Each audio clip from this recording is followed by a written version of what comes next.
Right, it's Thursday. Sorry, Friday.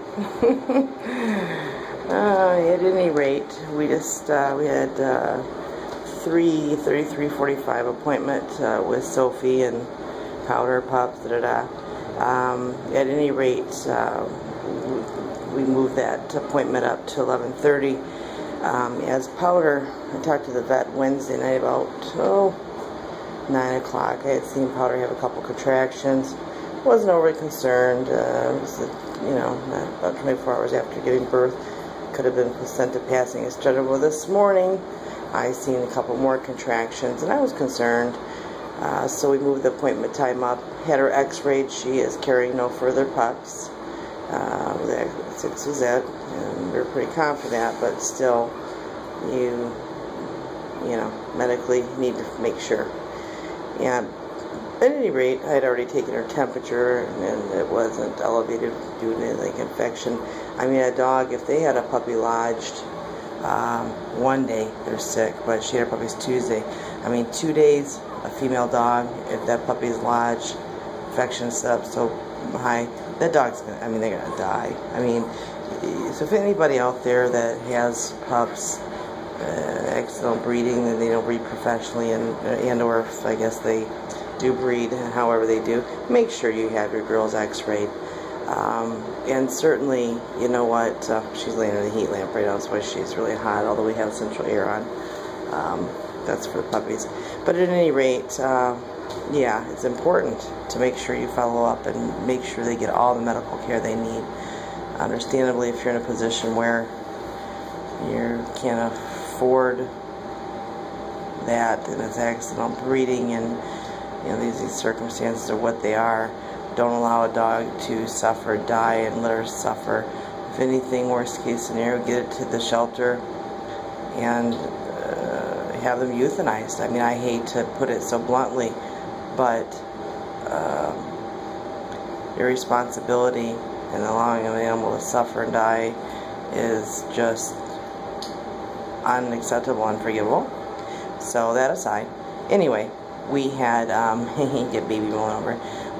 Powder x-rayed, and of course then we got her on some cephalexin antibiotics, and that's just follow-up antibiotics after giving birth. Make sure that no infection sets in the uterus. They're open for a while, so it's just a good thing to get them on that, and that is the only antibiotic that's safe for puppies and or nursing puppies. And as you can see, our babies are ready. They all got examined, and I want to show you now their faces. I want to see. And their little paws are going to start turning purple, and their ears. Oops, here, start to see, well, roll over. You see a little bit more of this one's. And certainly maybe on the lips. This one's lips need mouth open. She does, but they're only 3 days old. There was 2 females that had rear dew claws, and Polar, when we got him, he came with dew claws. They were never removed, but at any rate, he does produce them. When he has a litter, there's usually a couple pups with them. We have them removed. And some breeders will do that themselves. We don't. It's a medical thing. We have the vet do it. There's no bone in the rear. It's not the front that gets removed. It's the rear. And the rear is, there's no, the fronts they use for digging and ripping. The back, however, there's no bone in those. What those can do is catch on things and rip off later on.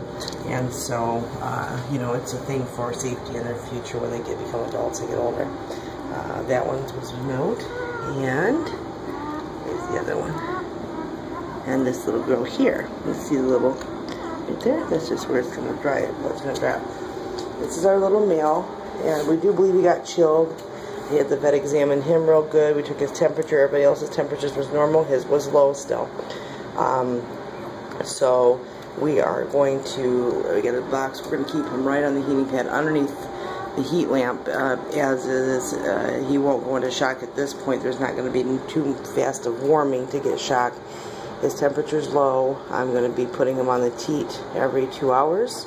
And let mom's, cleaning and nursing right now. This one's pooing, and mom's going to clean him up.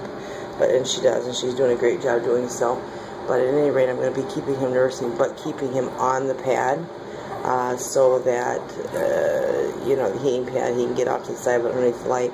We want to get his temperature up. Also, there was some medicine injection he put underneath the skin, give a little more energy, and I have that too that I'll be giving the puppy an injection 3 times a day over the course of the next 3 days. It's just under the skin, gives him more energy, keeps him going, and that temperature's low.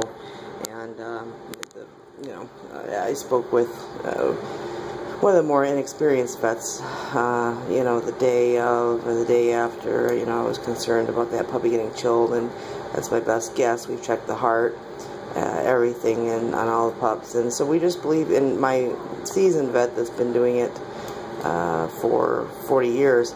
Said it can take them days to recover at this age. So they're only 3 days old, so we will. He's nursing fine, and everything else is fine.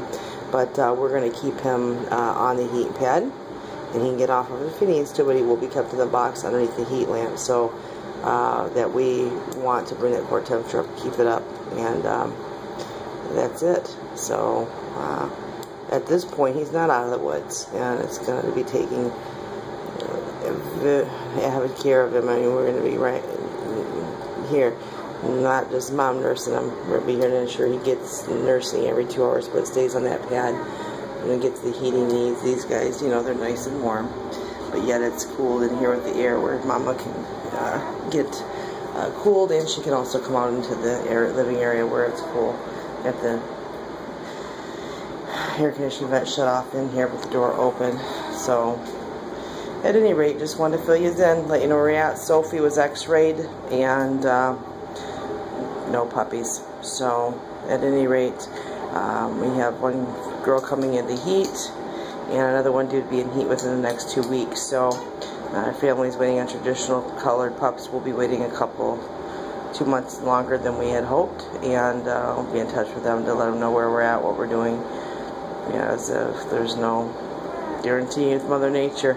And here we are, we're just 6 white puppies, so I would have sworn we'd had more.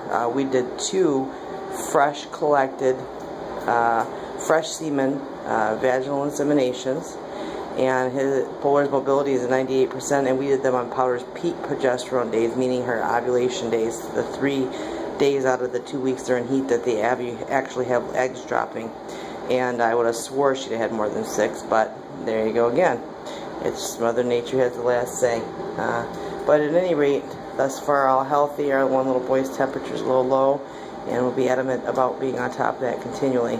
And I'll be taking his temperature, giving his injections, keeping him out of the heat, ensuring he's being fed. Not that mom doesn't, but she's been right on top of him. And you know, like my vet said, you know, I said something's wrong, and he said that's just from your close observations of your dogs and puppies. And that's what it comes down to. They can't tell us they don't feel good. They can't tell us something might be wrong. It's by you observing and noticing something's different, off. And that's why it is so important that your dogs be part of your family and in your home as grown dogs and or other animals. And when there's something that's not seems right, well, that's your cue. Something's wrong. Seek the assistance of a DVM, Doctor of Veterinary Medicine. And, you know, I knew something's off with that puppy from the day he was born. So, you know, to the vet we went, and, you know, it's the first time I've dealt with this. I knew with Dr. Schwab, Senior Ron, that he has, and I trust all the vets, but, you know, your olders have more knowledge, and, you know, he was more informative to let me know, yeah, still this puppy is still not out of the woods. Checking the temperature, where my first, you know, conversation on the phone with the vet the first night was, oh, 24 hours in, that puppy, even if he got chilled, is okay. No, not true. Temperature's still low. We're not out of the woods. So, you know, again, first time I've dealt with it, and just simply due to having central air on, although it's not super cold in our house by any means. Between 1 and 5 days of age, they need to be between 90 and 100 degrees in the atmosphere they're in. So, you know, as a seasoned breeder over a decade of doing this and dealing with rescued animals for decades, the bottom line is you continue to learn, and you should keep an open mind, and no one knows everything. Someone claims to know it all, they know nothing. have a beautiful day weekend, and we'll keep taping and enjoy. All right. Then we got our 4 females, 2 males. All right. Bye-bye.